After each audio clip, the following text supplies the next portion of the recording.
ना तूफान, न सूखा, न बारिश। ये है दिल्ली में एक हाइड्रोपोनिक फार्म जहां पौधे बगैर किसी रुकावट के बढ़ते हैं। नमी का स्तर स्थिर रखा जाता है, प्रकाश सुव्यवस्थित है और पानी समय पर दिया जाता है। ये पौधे मिट्टी के बदले पोषक तत्वों के मिले जुले घोल में पनपते हैं। चिराग गोयल 2 साल से दिल्ली में अपना कृषि कारोबार चला रहे हैं। 1.5 हेक्टेयर इलाके में हाइड्रोपोनिक फार्मिंग के जरिए वे हर महीने 21,000 से ज्यादा पौधों से 2 टन सब्जियां उगा लेते हैं। पूरे साल 24 डिग्री का तापमान आदर्श होता है। इस समय नमी 51% है और वो भी बढ़िया है। हम लोग तमाम कीड़ों को काबू में कर रहे हैं। पौधे के लिए ये एक मुकम्मल पर्यावरण है। हाइड्रोपोनिक फार्म में ऊर्जा की खपत बहुत ज्यादा है। पौधों को 90% से भी कम पानी चाहिए। पारंपरिक खेती के मुकाबले पैदावार कहीं ज्यादा होती है। विशेषज्ञों का अनुमान है कि भारत में 2028 तक हाइड्रोपोनिक विधि से उगी फल सब्जियों का बाजार 13% से ज्यादा का हो जाएगा। बाजार में निवेशकों की दिलचस्पी भी बढ़ रही है। शिवेंद्र सिंह की कंपनी हाइड्रोपोनिक बिजनेस में निवेश करने के इच्छुक युवा उद्यमियों को सलाह देती है। शुरुआत में हमने एक फार्म विकसित करने का विचार किया था। फिर हमें लगा कि फार्म बना देने से समस्या का हल नहीं होगा। लोगों को इसे चलाने में भी मदद चाहिए। हम उन्हें बेशक ट्रेनिंग देते हैं, लेकिन उन्हें फिर भी लंबे समय तक करीबी मदद चाहिए। तो हम फार्म तैयार करते हैं और उसे चलाते हैं और बाजार में बेच देते हैं। बार्टन ब्रीज कंपनी 2016 से इस बिजनेस में है और देश भर में 40 बड़ी कंपनियों की मदद कर चुकी है। ये सभी कंपनियां शहर के बीचों बीच या आसपास स्थित हैं, जिससे शहरी खेती के जरिए ग्राहकों तक आसानी से पहुंचा जा सके। कामकाज को और बेहतर बनाने की जरूरत रहती है, ऑटोमेशन की भी।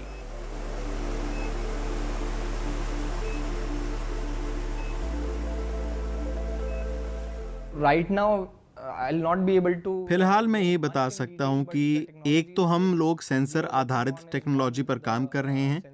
दूसरा, हम कीटों की शिनाख्त करने के लिए थर्मल सेंसर लगाने पर विचार कर रहे हैं। इनके अलावा बारकोड आधारित तकनीकी पर भी काम हो रहा है। ये कोई नई चीज नहीं है, लेकिन हम खेत से प्लेट के लिए बारकोड ला रहे हैं। Farm to plate. Chirag Goyal अपने ग्राहकों से ताज़ा फल और सब्जियां 30 मिनट में उपलब्ध कराने का वादा करते हैं। उनका कामकाज कमोबेश पूरी तरह स्वचालित है और इसमें किसी भी समय फसल मिलने की गारंटी रहती है। लेकिन भारत में ऐसे बिजनेस चलाना आसान नहीं है।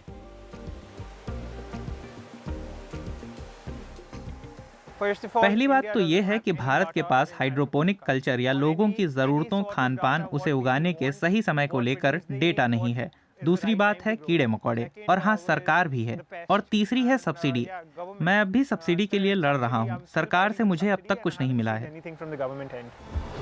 ऐसा सिर्फ उनके साथ ही नहीं है। केंद्र सरकार और प्रत्येक राज्य खेती से जुड़े पेशों को सब्सिडी भले ही देते हों, लेकिन हाइड्रोपोनिक फार्म अभी तक इस दायरे में नहीं है। इस शाखा को भी मदद की जरूरत है, क्योंकि बाजार कितना ही चढ़ जाए, इसमें लागत बहुत ज्यादा आती है। 5 साल पहले जब हमने पौधों को उगाने के लिए चैनल तैयार किए थे, तो वे 170 रुपए मीटर पड़े थे। और अभी क्योंकि बड़े पैमाने पर बना रहे हैं, तो कीमतें नीचे आ गई हैं। कुल मिलाकर कीमतें कम हुई हैं, लेकिन छोटे और मझोले किसानों के लिए ये सौदा अभी भी महंगा है। स्मॉल साइज फार्मर और मीडियम साइज फार्मर। दूसरी ओर 72 साल के पेंशन भोगी राकेश खन्ना अपेक्षाकृत छोटे स्तर पर फार्म चला रहे हैं। अपने परिवार के लिए उन्होंने 2 साल पहले छत पर हाइड्रोपोनिक फार्म लगाया था। ये घरेलू इस्तेमाल का ऑल इन वन सिस्टम है।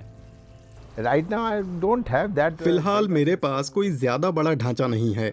एक छोटा सिस्टम है जिसमें 1 से 3 चीजें उग सकती हैं। अभी खीरे ककड़ी का सीजन छूटा है। इसी अकेले सिस्टम से मुझे 200 खीरे मिले हैं। राकेश खन्ना ने इसके लिए 10,000 रुपए खर्च किए थे, और वो अकेले नहीं हैं। पोनिक ग्रीन्स नाम की कंपनी निजी इस्तेमाल के लिए ऐसे रेडीमेड सिस्टम बेचती है। जब से कोरोना आया है, ये बिजनेस 50 गुना बढ़ गया है।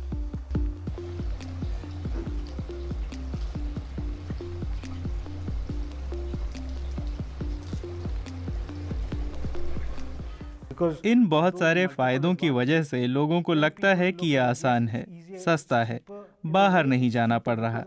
अपनी सब्जियां हम अपने घर पर ही उगा पा रहे हैं, और क्या चाहिए। हाइड्रोपोनिक खेती के अपने लाभ जो हैं सो हैं, लेकिन निवेश और ऊर्जा की कीमतें अब भी ऊंची हैं। नवीनीकृत स्रोतों से बिजली मिले तो इस खेती में लागत कम आएगी और वो पर्यावरण के अनुकूल बनेगी।